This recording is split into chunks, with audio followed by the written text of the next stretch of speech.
Hi, good morning, everybody. This is Lead with Giants TV. I'm your host, Tal, and I have a special guest this morning, the author of What More Can I Say, Diana Moore, and she's with us this morning. Diana, welcome to our show. I'm glad we're connected here in Dallas. Thank you. Thank you. It's my pleasure to be with you.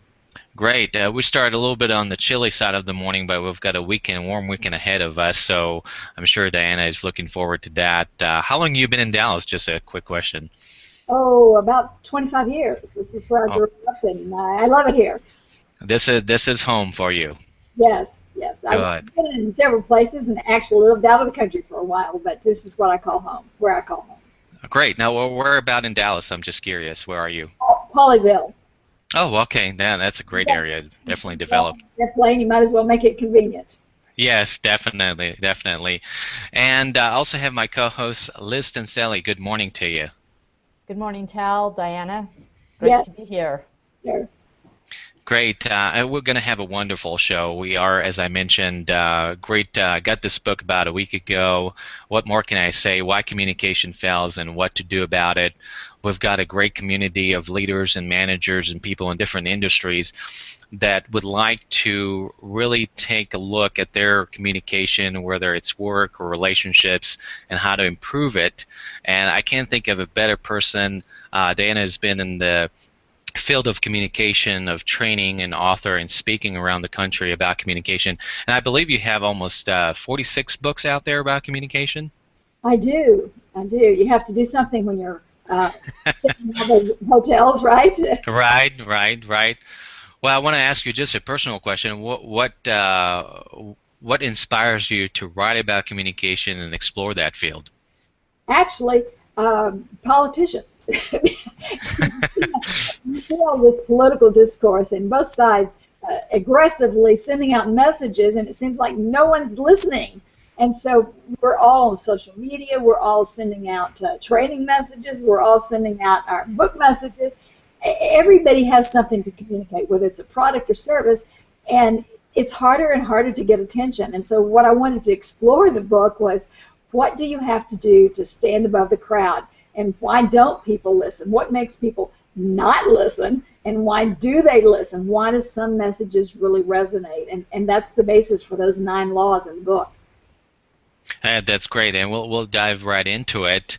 And I want to ask you the question in kind of the banner of your book is, and I'm not sure if there's a silver bullet. It's really difficult to really narrow it down. But you've been working with organizations and leaders, and what do you find? Where does communication fails? Is it clarity? Is it just getting a buy-in? Is it people just not capturing the message that the leader is communicating? What is your perspective on that? Well, I think one of the main reasons it fails is that people think that if they're outgoing, that they normally are a good communicator. They don't understand that there are really techniques and principles to it. They think, gee, I was born talking, I was talking by the age of 2, and therefore I must be good at it. Or they feel if they're comfortable in meeting people, or if they're just vivacious, or if they seem to establish rapport, therefore they must be good. And that's not necessarily true. Just because you establish a rapport doesn't mean that you're necessarily persuasive or that necessarily people buy into what you're saying. They may listen and then walk away and do the total opposite of what you're asking them to do. And there has to be an awareness that there are concrete do's and don'ts that make you successful.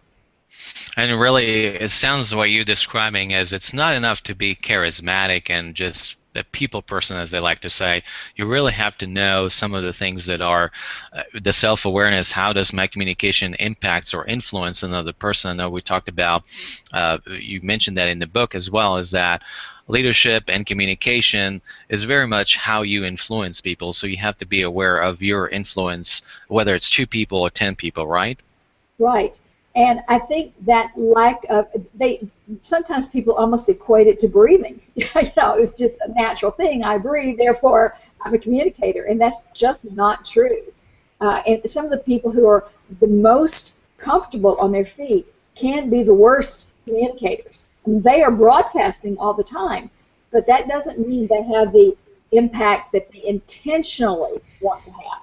That's a totally different thing when you're wanting to intentionally get a message across. Yeah, we'll talk about the impact as well, and I also want to have Liz dive into this conversation. She's got a burning question about communication, so Liz, go right ahead. Oh, Liz, are you with us? I think she may have frozen on her end, so there, she's coming back. But let's talk about that impact. How can leader make an impact with their communication? I have always thought about, we think about the great communicators such as Ronald Reagan, some of those, JFK, Martin Luther King. What makes a great communicator in your opinion? I think the first rule, and it's foundational rule that I mentioned right up front in the book, and that is the ability to establish trust. And I know that most people think they establish trust, but there are many things in ways that people communicate distrust. And to think how common that is, and the wall, how common the wall is that we have. Think about how often you walk into a store to buy something, you're shopping, and the sales clerk says, "May I help you?" and you immediately say, "No, thank you, we're just looking." I mean, we just have this wall up that keeps people out because we're so skeptical about spin and about people bothering us. We just now have this huge wall that says, "Don't bother me, I know what I want, and I know how to find the information." And that's even greater now because of the ability to research information on the internet. So one thing is that we just turn people off because we don't like them, we don't trust them. And immediately you see people and you think, they're too slick. I don't believe anything they say. And so you have to learn what it is that you need to do to make people actually believe you and trust you. And one of them, of course, is like you. That's the first step. People have to like you. But they have to trust that you're going to tell them the truth, that even if it's bad news, even if it's something that would not benefit you, that they're going to come clean, so to speak, that they're going to tell you the hard truth. And if you think about it, there are very few friends even in your life. There are very few family members that will tell you the truth in kindness. Now, you can have people who tell you the truth in a harsh way that hurt your feelings, but people who really care enough to tell you honestly the truth, and that makes you trust people. And you also have to trust somebody who's competent. I mean, you can like somebody really, really well. I mean, it could be a family member, and you actually love them to death, but they're incompetent. For example, they tell you, "Look, I'll bring that report. I'll have it for you Friday morning. You can give it to your client," but 1 out of 5 times they don't come through for you. Right. They're consistent, and so you can't trust them. You may love them, but you can't trust them. So there's just some specific things that have to be there before you totally trust that other person. And if you don't do those, you can't get to first base with a more important message, whatever that specific message, whether it's about your product or service or whatever you're trying to change their mind about. It sort of reminds me, and I'm not sure if the correct phrase or the statement is, tell me what I need to hear rather than what I would like to hear. That's sort of, and this is where trust comes in between, you think about our families or someone who is really close. We may not like the message that they delivered, but they are acting in our best interests, therefore we trust them, but we really, at that point, this is what you need to hear from me. How it was delivered sometimes is not the best delivery, but just knowing that, when you mention trust, kind of 2 point of views kind of came to my mind. Is there is, as we know, if you've seen some of the stuff that's out there in our society and politics, there's a lack of trust, and especially in communication, where someone would say one thing and deliver another, and there's a lack of trust because of different things that our public and society is seeing out there with political leaders. And so it's critical, and sometimes it happens in organizations as well, where we need to, sounds like we really need to restore that trust with people. Credibility is important with people, and not just saying the right things, but also, what is your credibility as a leader? Have you done what you say you'll do? Is that a kind of a fair assessment? Absolutely. What they say doesn't match what they do, and that has to link up. And another thing that I discussed in the book is the matter of collaboration versus the monologue. And that is really important as a second step in getting your message across. A lot of people, a lot of leaders particularly, have a communication style. You mentioned delivery. The communication style is, I deliver the message and you listen. Mm-hmm. And sometimes you can even have the person's best interest at heart, but it doesn't come across that way because Right. you're always saying, I want to control the conversation, I'm sending the message down. And people say, well, it takes too long to build consensus. It takes too long to have a discussion about everything. Right, right. And I know what's best for them. I've already studied the situation, and I've got the problem solved.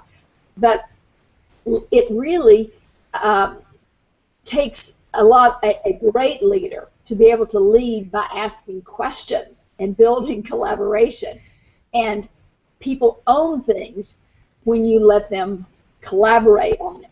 And when I did the research and interviewed a lot of executives, a lot of senior executives for this book, and one of those executives, I love the metaphor he used. He said, I like to ask questions. I like to throw out half-baked ideas. Now, I know that's a pejorative term. Yeah. But he said it this way. He says, when I throw out half-baked ideas rather than having them cooked and done, I'd rather my staff take it and finish cooking it so they have a gourmet meal at the end. Therefore, they own it, and they take credit for it.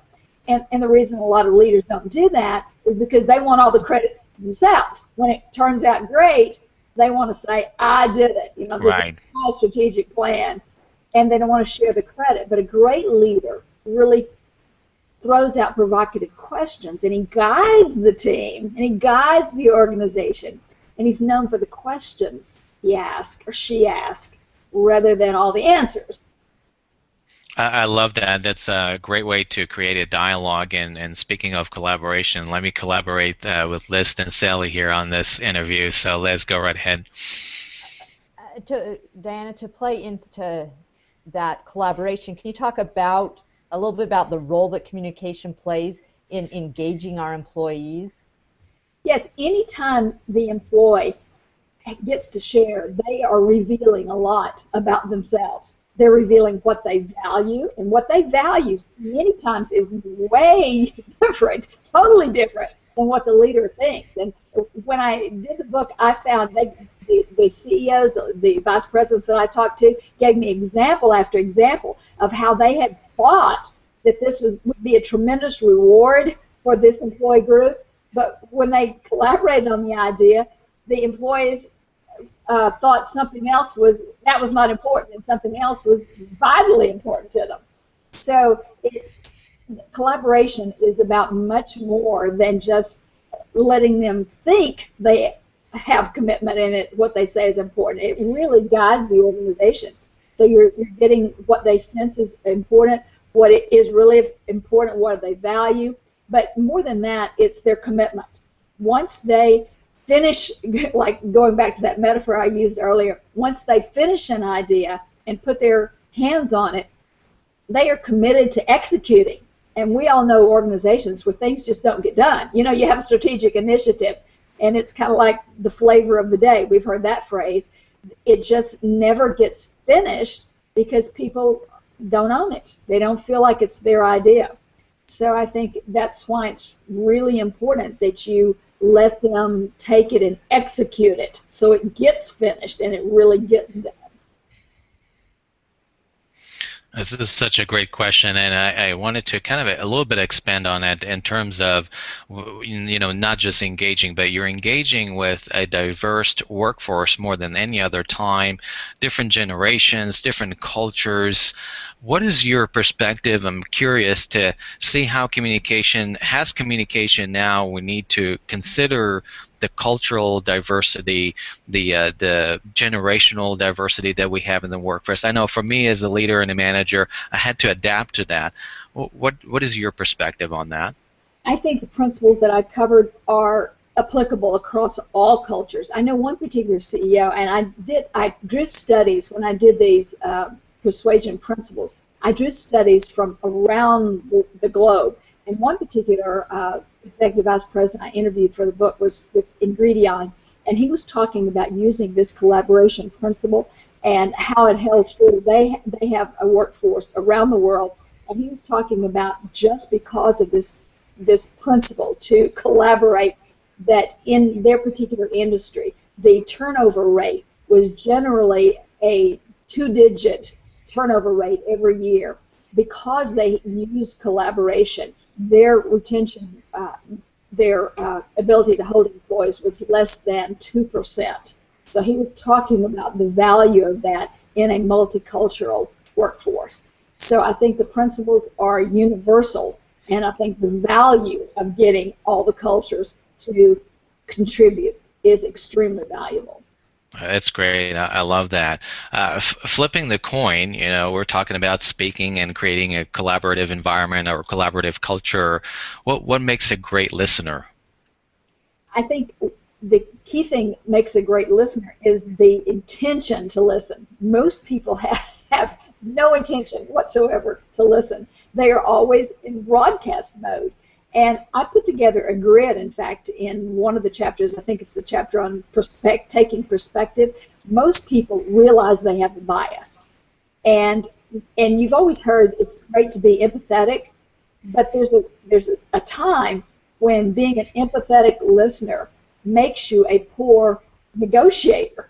Mm-hmm. And when you listen and it's always moving you to understand the other person, but not understand where you can persuade that other person for their best benefit, it's not a good situation. So understanding as a listener what your bias is, what the other person's bias is, and listening for all parties involved in the conversation, and then being able to step outside your bias and see what everybody in the conversation, what their bias is, and take perspective and see what's in the best interest of everybody is what I've called perspective taking. That makes you a tremendous listener. Mm-hmm. And then you can become much more persuasive. So all of those things are benefits to being persuasive, to being a great listener. Taking notes, using appropriate body language as you listen, listening for opportunities, listening for areas of agreement. Many people, when they listen for areas where we disagree, where there's going to be conflict, what I need to bring up to see if we can work out. And as a good listener, what you're listening for are, where do we have mutual agreement? Where's an opportunity that we could work together? Where are all the different parties coming together? It's a totally different perspective on listening. Mm-hmm. And considering, I think you really described that well, considering a win-win situation for, as you mentioned really early in the answer, is the intent to understand the other person from their truth and their perspective, and rather than just closing that door, seeing, well, where can we find the common ground? Maybe there's we're not going to agree on everything, but we can find a common ground between you and I, and there's after all, organizations exist to accomplish a goal together rather than just from your perspective or from your angle. So it's really important that we, I know, for example, in my hotel, we have that one goal that we strive for, great customer service, and when everybody's focused on it and it doesn't become a personal agenda, then we're all here for the same thing. And I think that's what you describe in your answer there. Right.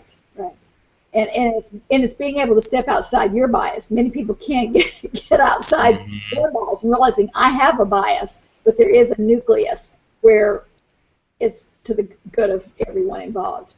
That's great. I want to ask, kind of closing with this question is, which a lot of us are out there in social media and those type of environments, is where do you think, or do you think we're losing that face-to-face contact? And when it comes to communication nowadays, we are heavily on text, heavily on emails, and we're working 24/7. Our mobile phone just rings off the hook.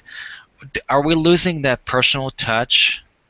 I think we are. I get more and more calls from clients for coaching for that very reason. People have been sitting behind a computer so long, and the organization calls up the president or the executive vice president and says, this person is stalled in their career. They can't go any further because they don't have what it takes. And they don't. Many times the person who's calling doesn't know how to put it. They just say they lack a little polish. That's the phrase I frequently use. They lack a little Right. polish to go to the next level because they don't really have the presence. They call it personal presence. They don't have the personal presence. They Hmm. don't know how to carry on small talk, and it can be significant. Small talk doesn't necessarily mean insignificant talk, but they don't know the appropriate topics to bring up. If they have just 3 or 4 minutes with a very significant client, they don't know what's appropriate to say and what's inappropriate to say.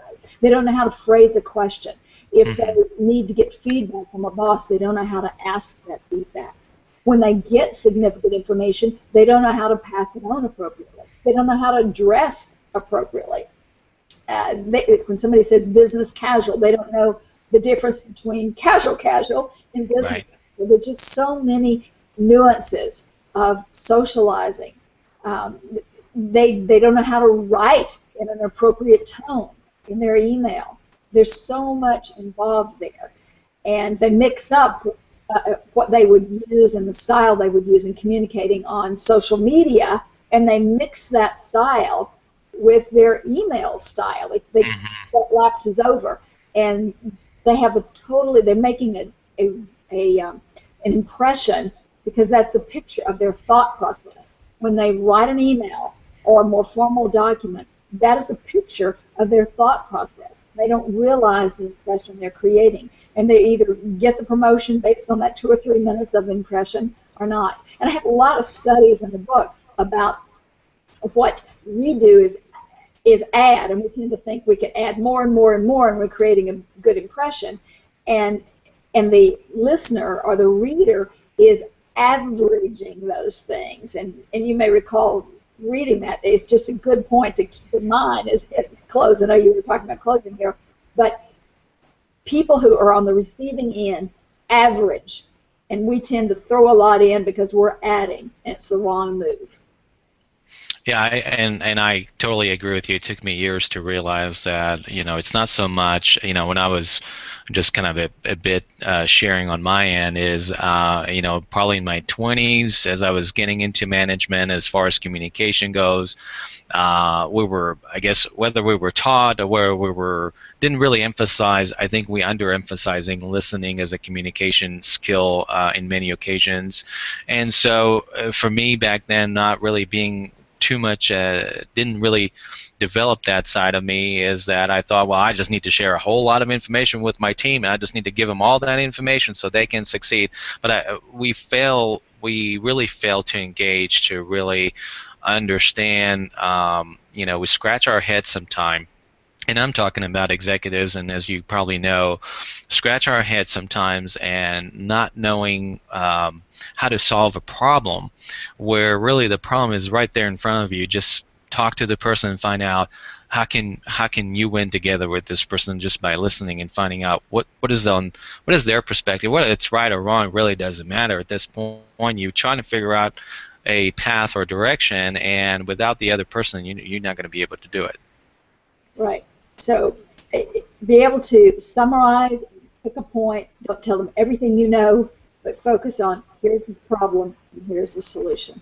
Yes, definitely. All right. Well, I had a great time. I know, Liz, thank you so much for joining us. I know you're kind of in the middle of work there as well, so I appreciate you joining us.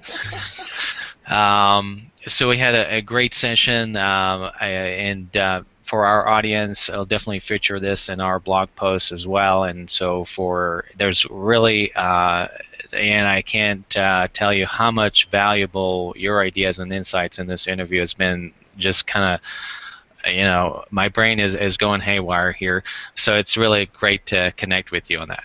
Sure, my pleasure, Cal. All right. Let me just click this one.